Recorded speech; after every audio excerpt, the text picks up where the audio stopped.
In the studio with me is Mehmet Celik, the editorial coordinator of the Daily Sabah newspaper.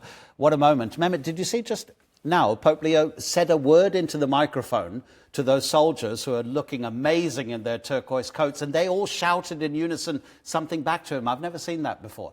Well, unfortunately, I didn't actually you couldn't hear it, but that's what happened. The Pope said one word, the soldiers went, like they said I mean, this is a way of greeting in the official visits, actually, because the Pope is being received by Mr. Erdoğan as part of an official visit to Turkey. So probably that's as part of a diplomatic etiquette that they say something. Yeah. What a moment. I mean, Turkey, his first destination. This personage, whoever they are some of the most famous faces in the world, and they carry so much weight in terms of their political opinions, their curation of humanity, their promotion of peace. When the Pope talks, people listen. It is true. When Pope talks, people listen, as he's the religious leader of a Christian population worldwide, divine leader or other symbolism that comes with that.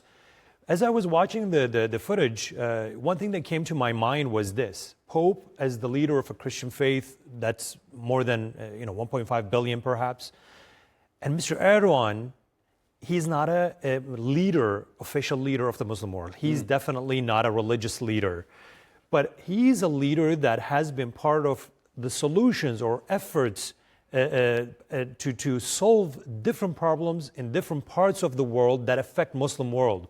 In the eyes of the people in the Muslim world, he's actually seen as someone that can, at least at the very basic level, advocate for the solutions to the problems that are affecting the Muslim world. So there's a lot of symbolism that I kind of compared in my mind as I was watching. Of course, it is a big moment. This is the first visit by Pope to abroad, and the fact that Turkey is a location shows a lot of symbolism. But in addition, I think it's a very strategic step for the leader of the Christian world to come to Turkey, given Turkey's involvement in different parts of the world that are affecting Turkey's mediation in different conflicts that are affecting also the Christian world.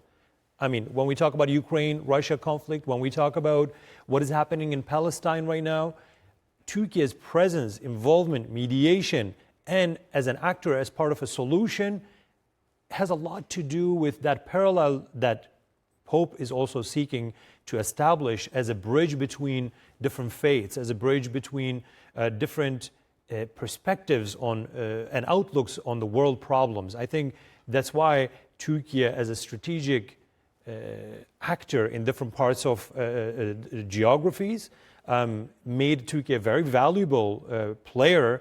And this is why I think beyond the religious affiliations and connotations, beyond the fact that there is some symbolism as part of Christian faith that will be attached to this visit, I think in terms of political relations with Vatican, between Turkey and Vatican, and also I think beyond the bilateral ties, how Turkey's involvement in multiple conflicts around the world makes Mr. Erdoğan's leadership a very strong one that cannot be ignored, not just in its region, but internationally as well. Do you therefore think that the Vatican under Pope Leo could help Recep Tayyip Erdoğan become this center for mediation? The Vatican has played this part in history before.